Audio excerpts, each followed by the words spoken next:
Assalamualaikum warahmatullahi wabarakatuh. Halo anak-anak kelas 7 semuanya, dimanapun kalian berada. Hari ini kita akan belajar prakarya, melanjutkan materi yang kemarin berupa serat alam, yaitu mengenai pengolahan bahan serat alam. Bersama saya, Bu Erni Tias Fatnani. Sebelum kita mulai belajar, malah kita berdoa dulu dengan membaca basmalah bersama-sama. Bismillahirrahmanirrahim. Pengolahan bahan serat itu terdiri dari 4 langkah. Yang pertama adalah langkah pemintalan benang. Pemintalan merupakan proses di mana serat yang relatif pendek disejajarkan satu sama lain agar menjadi ukuran tertentu, kemudian dipilin untuk menghasilkan pintalan benang. Yang kedua yaitu menggulungan benang. Setelah pemintalan benang, benang yang telah selesai akan digulung dengan alat penggulung benang. Tujuannya agar benang tersebut tidak kusut. Yang ketiga adalah pencelupan warna. Benang diproses dengan pencelupan warna untuk memperoleh warna yang kuat. Selanjutnya, benang yang telah dicelup akan dikeringkan. Jadi, pencelupan warna ini bertujuan untuk memperoleh warna yang bermacam-macam dari benang tersebut. Yang terakhir yaitu penenunan benang menjadi kain. Benang dapat dibentuk menjadi kain melalui proses penenunan benang. Proses ini bisa menggunakan alat tradisional maupun alat modern. Selanjutnya ini adalah gambar dari pengolahan bahan serat. Alur prosesnya yang pertama adalah pemintalan benang, yaitu dipintal atau dipilin benangnya. Selanjutnya adalah proses penggulungan benang. Yang ketiga, yang keempat adalah proses pencelupan warna. Dan yang terakhir adalah proses penenunan benang menjadi kain. Selanjutnya, teknik dasar kerajinan bahan serat. Segala cara yang digunakan untuk membentuk atau mengolah menjadi bahan tekstil. Jadi beberapa cara untuk mengubah bahan serat itu diubah menjadi bahan tekstil atau bahan yang bisa dipakai untuk pakaian. Yang pertama adalah menenun. Teknik menenun dapat digunakan untuk membentuk bahan tapestri menenun menggunakan bahan ram atau bingkai yang direntangkan, benang-benang sebagai lungsin sebagai jalur jalannya benang tenunan atau pakan. Selanjutnya ada menjahit. Menjahit adalah pekerjaan menyambung kain dengan bahan-bahan lain yang bisa dilewati jarum dan benang. Menjahit dapat manual dengan tangan maupun dengan mesin jahit.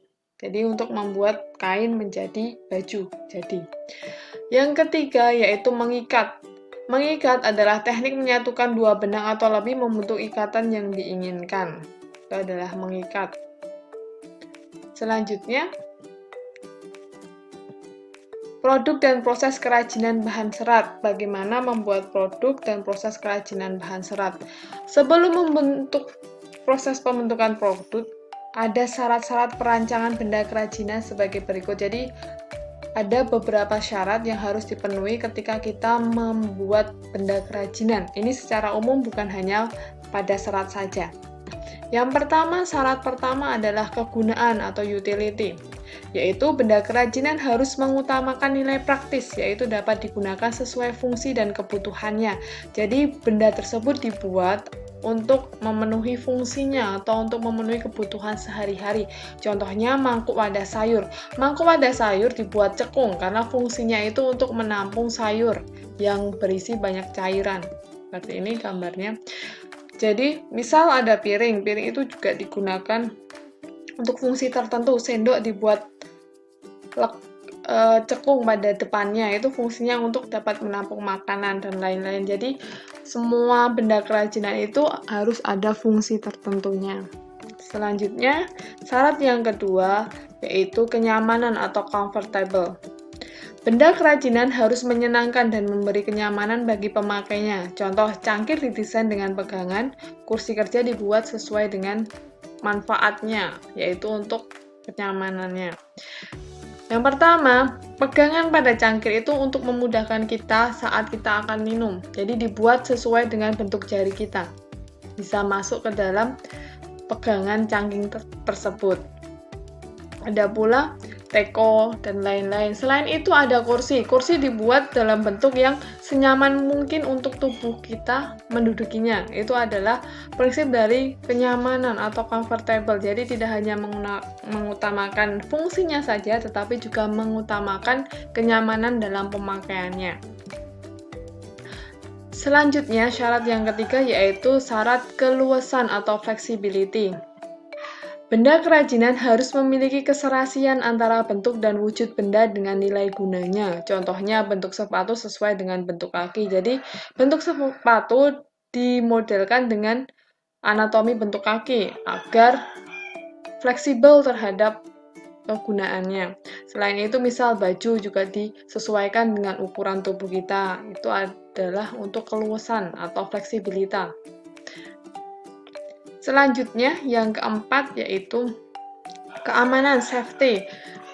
Benda kerajinan tidak boleh membahayakan pemakainya. Contoh, produksi tempat makanan harus sesuai dengan standar agar tidak berbahaya bagi kesehatan. Jadi, walaupun kita menciptakan benda-benda kerajinan, tetapi bahan-bahan yang digunakan itu tidak boleh berbahaya untuk kita. Misal kita harus memakai pewarna yang sesuai dengan standarnya, kita harus memakai bahan atau produk utama yang sesuai dengan standar juga. Tidak boleh asal-asalan yang akan membahayakan bagi pemakainya atau mengandung bahan-bahan tertentu yang berbahaya untuk kesehatan.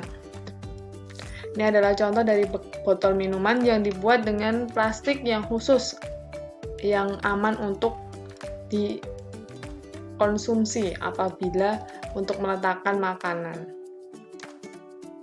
Selanjutnya yang terakhir yaitu keindahan atau estetik.